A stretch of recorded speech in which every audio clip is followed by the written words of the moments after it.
بسم اللہ الرحمن الرحیم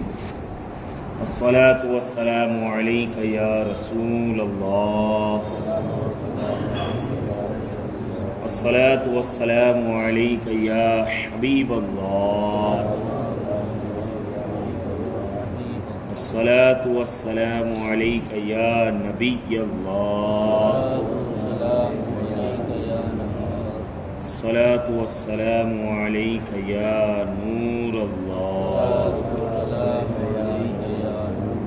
صلی اللہ تعالی علیہ وسلم۔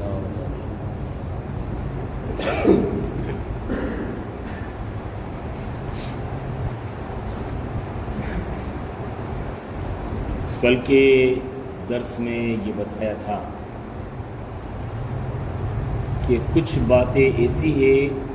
کہ جو اگر نماز میں چھوٹ جائے تو اس سے بھی سجدہ سہو واجب نہیں ہوتا، یہاں سجدہ سہو ضروری نہیں۔ آپ ہمیشہ ایک چیز ذہن میں رکھیے گا کہ نماز میں دو چیزیں زیادہ اہم رہتی ہیں، فرض اور واجب،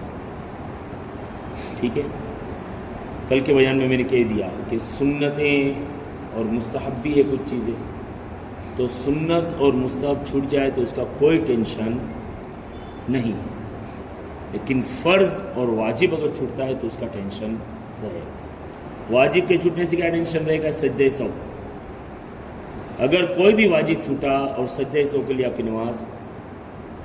پاس ہو گئی تو مطلب نماز ہو گئی۔ اور فرض ایسی چیزیں کہ وہ اگر چھوٹا تو کتنے بھی سجدے کرو گے آپ کی نماز ہونے والی نہیں ہے۔ ایک فرض بھی چھوڑ دیا اور 10 واجب چھوڑ دیے، فرض کر لیجیے، اور صرف 2 سجدے سہو کر لیے تو نماز آپ کی مکمل ہو گئی، لیکن ایک بھی فرض اگر چھوٹتا ہے تو آپ کی نماز نہیں ہوگی۔ فرض کے چھوٹنے کی وجہ سے نماز کو واپس کرنا پڑے گا۔ باقی مسئلے کو دیکھیے، قرأت وغیرہ کسی موقع پر سوچنے لگا اور اتنی دیر ہوئی کہ 3 بار سبحان اللہ کہہ سکے تو سجدہ سہو واجب ہے۔ نماز پڑھ رہے ہیں اور الحمد پوری کر لی، ٹھیک ہے، پھر کبھی سوچ میں پڑ جاتے ہیں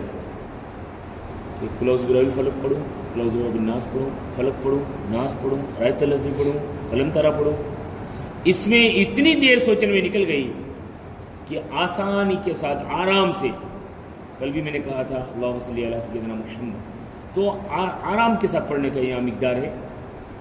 اسپیڈ سے نہیں۔ کچھ لوگ یہ سے پڑھتے ہیں اللہم صلی علی سیدنا محمد، اور کچھ ایسے پڑھتے ہیں اللہم صلی علی سیدنا محمد، جو آہستگی والی مقدار ہے نا وہ مقدار۔ تو سبحان اللہ تو آرام سے 3 مرتبہ سبحان اللہ سبحان اللہ سبحان اللہ، اتنی دیر لگ گئی اگر آپ کو یہ قرأت کے بارے میں سوچنے میں الحمد کے بعد، اور ہر کسی کا ہوتا ہے بھائی، امام کا بھی کبھی ہو جاتا ہے، اس لیے کہ ہماری نمازیں وہ نہیں ہیں جو ابو بکر صدیق کی تھی، ہماری نمازیں وہ نہیں ہیں جو حضرت مولا کائنات کی تھی، کیونکہ ہماری نمازوں میں تو ہمارے دماغ کہاں سے کہاں پرواز کرتے، اس میں سب شامل ہے بھائی۔ میں اپنے آپ کو نہیں چھوڑ رہا ہوں، آج چونکہ دنیا داری کے اندر اماموں کے بھی مسائل رہتے ہیں، تو سب کے مطلب معاملات رہتے ہیں، تو سوچ میں کبھی آدمی پڑ جاتا ہے، اور وہ سوچنے میں کہ علم ترى پڑھوں، انا اعطیناک پڑھوں،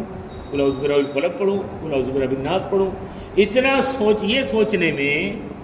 اگر 3 مرتبہ سبحان ربی سبحان اللہ کہنے کے برابر اگر سوچنے میں آپ کا ٹائم نکل گیا تو آپ پر سجدہ سہو واجب ہو جائے۔ مسئلہ سمجھ میں آ گیا؟ آ گیا نا مسئلہ سمجھ میں؟ اب یہ